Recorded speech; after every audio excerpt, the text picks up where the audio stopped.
My name is Dave Valley, and my wife Jeannie and I have been a part of LifeLink Church since it was meeting in homes.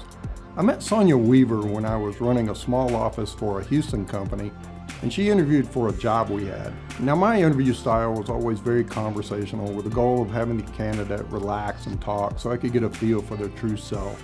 The interviews often lasted an hour or longer.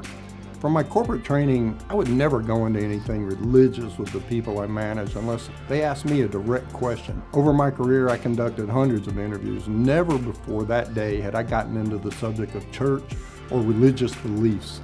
Well, I learned early in the interview that Sonia was new to the Valley. And so I got this prompting as we were talking to ask her if she'd found a church yet. Now, I didn't usually do that because I didn't know her and I didn't know if I would hire her. I didn't want her to think that she was either hired or not hired because of her religious beliefs. But toward the end of the interview, still getting this prompting, I just finally asked her, "Sonia, do you have a church?" She said, "No, I haven't found one yet. And I would be willing to listen to any of your recommendations." Well, I gave her 3. All churches that I had had personal experience with and knew they were good churches. The final one was the one that I attended, a small church meeting in an elementary school. Well, I still don't know to this day why I was prompted to ask Sonia that question, but I think probably it had to do, I was just reacting to her sweet spirit.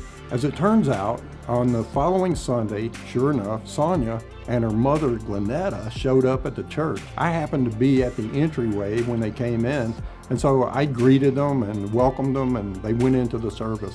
After the service, I approached Glenetta and said, "Well, what did you think?"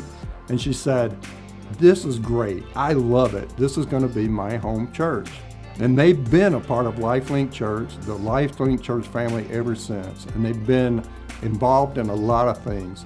I look back on that day and I'm glad that I listened to the Holy Spirit. And I'm glad that I have both of them in my life because they've been a true blessing to me. I wouldn't have wanted to miss out on any of that.